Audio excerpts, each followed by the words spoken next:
Art is a form of expressing oneself. It is used to extract an emotion and feeling from a person in order for them to feel a certain way. Art from long ago can still evoke a feeling inside of us that was the same feeling that the artist was experiencing. Paintings, literature, photographs, and sculpture can tell a variety of stories from the Italian Renaissance to Pablo Picasso's Weeping Woman. Pieces of artwork can also show the darker, dehumanizing stories of people, the stories that are often overlooked and whose meaning is not fully understood. Dating back from the beginning of time, there were slaves. Slaves were treated like they were property, something to be bought, used, and to do whatever their owner wished. They were taught to believe that they weren't human or could do anything besides work. They were mute with no way of expressing the deafening emotions inside of them. Slaves would do art only to have it be destroyed. Part of their culture was being mercilessly taken away from them in order for them to form into people they were not. During the beginning of the American colonies, from 1619 to 1697, about 13,000 to 20,000 slaves were brought to Virginia and Maryland, bringing this world epidemic of enslaving people and taking away their freedom to America. During the Civil War, the cruelness of slavery was finally being brought out of the shadows and into people's attentions. In Harriet Beecher Stowe's Uncle Tom's Cabin, she writes about the slaves being strained and terrorized by their white owners and the white people around them, and the challenges that a black person had to face during this time. Stowe is a voice for the slaves because they did not have one. She brought light to the horrors going on in the world of slaves. Paintings of slaves being the soldiers of a white general, showing that they could never have a higher rank than being the one on the receiving side of orders. Never is a slave wearing the uniform of a general, and a slave was never put in the important troops. Photographs were taken of slaves working in the fields, crouched over with pained look on their eyes.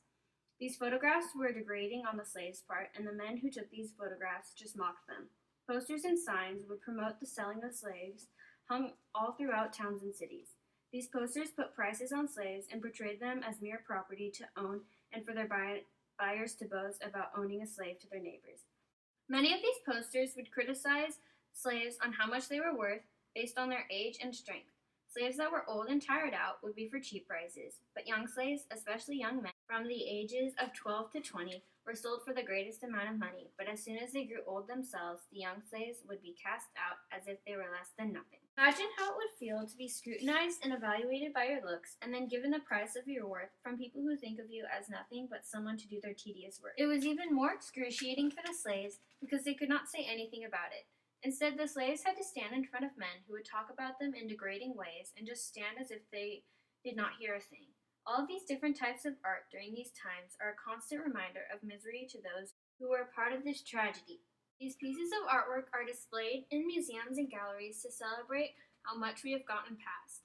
We need to recognize the brutality and pain that was inflicted upon the slaves and remember the times of segregation pointed towards them.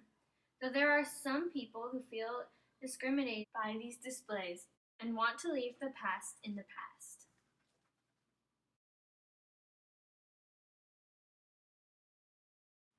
Christopher Columbus sailed the ocean blue in 1492. All through elementary school, we were taught that Christopher Columbus was the hero who joined the two hemispheres. But was he also the starting link to the Native American genocide? We all know of the Jewish Holocaust and the horrors that happened there, but the worst Holocaust the world has seen was right here. In 1500, there was around 12 million Native Americans in North America, but by the 1900s, they were down to about 250,000. Though many of these deaths were caused by disease, there is still a percentage of American Indian deaths caused by pure cruelty and violence. An example of this harsh cruelty was the Trail of Tears. In 1838, the Cherokee tribe was forced to leave their homes and journey to Indian Territory. The tribe made the Cherokee Phoenix, a newspaper that depicted their concerns and resisted their removal. They used this form of art and many others to protest against their removal, but they were turned down. More than 4,000 Cherokee Indians died on their journey and were buried with unmarked graves. The Cherokee weren't the only ones that were driven out of their homes. After many fights with the U.S. military, the Cheyenne tribe were also forced to move to Indian Territory.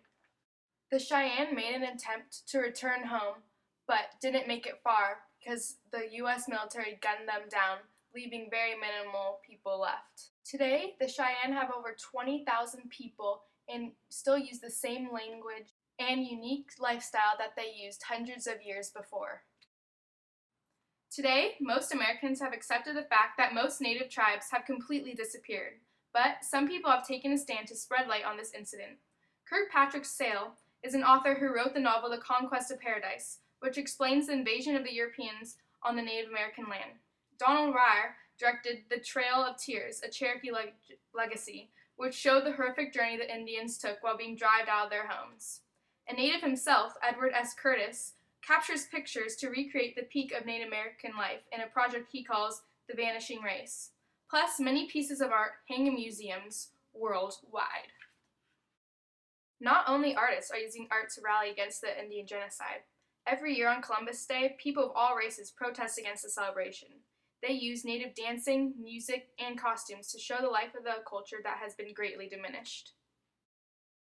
Even hundreds of years after this tragic event, art from the time and modern time art can help us remember the horrific incident and stay true to the Native culture.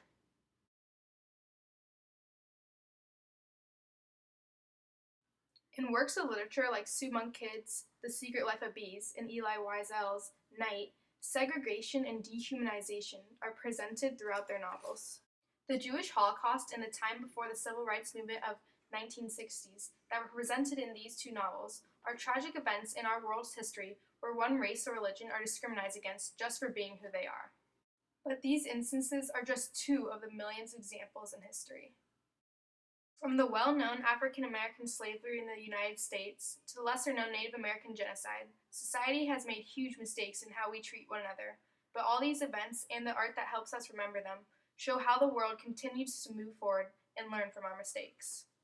Artwork created for these events help us to better understand the importance of the incident and realize what we can do differently.